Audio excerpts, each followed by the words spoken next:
I've never seen another movie like this, like in what it is and also the context around it. Directed by Martin Scorsese or Scorsese, whatever, who a lot of people consider to be the best director alive. Yet it barely made any money. At the same time, it won like Academy Awards and it was like super critically acclaimed, but nobody in the film community talks about it. The story of the creation of this movie was also super interesting. Like the subject matter of the film is about like groundbreaking technology in the world of film. Like it's important to filmmakers and for like film history. And in the process of making this movie, they again used new groundbreaking technology. It's so interesting that it was made as a passion project and it has all these like different gimmicks, but they all actually work. It's got a pretty damn solid cast and a great score, and yet it's forgotten about. This was really actually the first review I ever did. Back when I was 16, when I had way more time on my hands and I was like really making reviews in an interesting way. I'd love to go back to that, but I just don't have the budget right now. I was all artsy and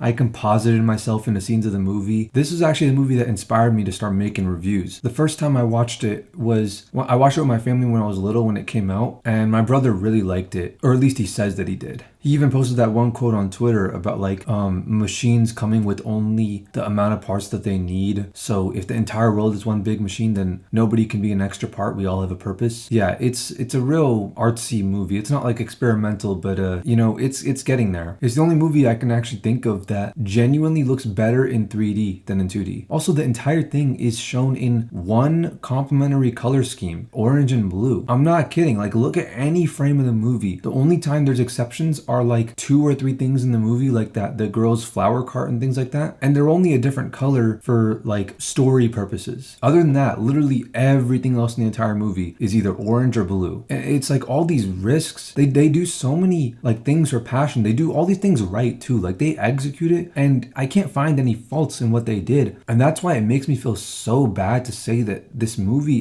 it's just so forgettable, because like this is the history of cinema. There's so many amazing stories about these people, George Méliès and the lost films and all this stuff. And it's a real passion project about passion projects. Every other movie that I've seen that exudes this much passion in it, in like everything it does actually, the movie always turns out amazing. And I don't know why this one isn't. I think a lot of people say it's great just because they can't find any flaws with it. Or maybe they're saying it out of pity because they want like people to put this much passion into their movies. Like, okay, maybe this one didn't work out, but we want to encourage people to make movies like this. We want to encourage people to take these risks. But it's so weird. I can't think of really all that many issues. And there's so many things that are great about it too. Like the way that the like band playing their instruments blends with the background score, or how they use like the shadows from the clock tower to make an in-camera vignette, and sometimes they use it to make like in-camera black bars for like a more cinematic effect. Or how when he's talking to Chloe and he has this like desperate blue light shining on him, and then Chloe has this like warm, comforting orange glow on her. Like every single, even the lighting team,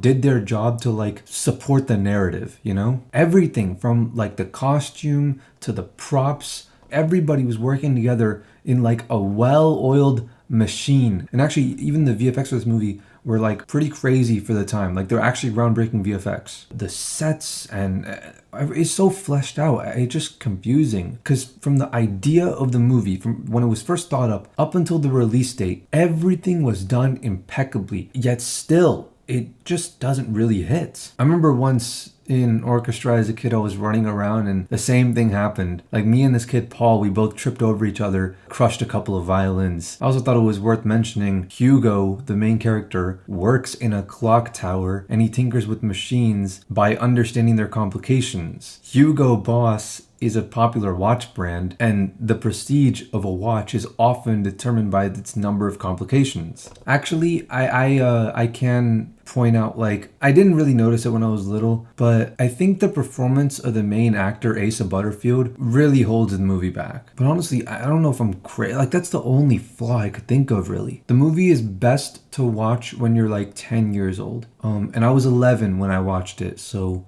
I was close. I remember my video that I made in 2016. It's gone, but like I remember some of the things from it because that was when I had gotten like really good at After Effects compositing. I mean, like, for a 16-year-old. I remember I replaced Hugo when he was talking about like the world is a machine. I replaced him with the guy from Mr. Incredible talking about how like the cogs fit together like a machine. You know, the boss explained Mr. Incredible's job to him. And then there was that part with Sacha Baron Cohen running, and I replaced that scene with Forrest Gump where he broke the braces on his leg. Also, when the automaton or whatever drew like the drawing of the moon, I actually redrew the molester moon from that Smosh video and put it on there instead. I also added Ratatouille music to that one part. And then when the inspector catches Hugo, I replaced him with the "Stop, you violated the law" guy from like Oblivion or Skyrim or whatever. I did so many things. Like there's more things that I can't remember, but like my favorite one actually was in the end. I replaced the automaton with robot Mr. Krabs going like ravioli, ravioli, give me the formuoli. I think I wanted to add a star in the corner of that one scene, like make it like a GTA thing. And I don't think I added the star because I don't think it would be complete without the full HUD, and I don't think I did the whole HUD. But I know I did like the busted green screen, black screen, whatever, and just I know I used that. I used to do all these like super creative, like interesting edits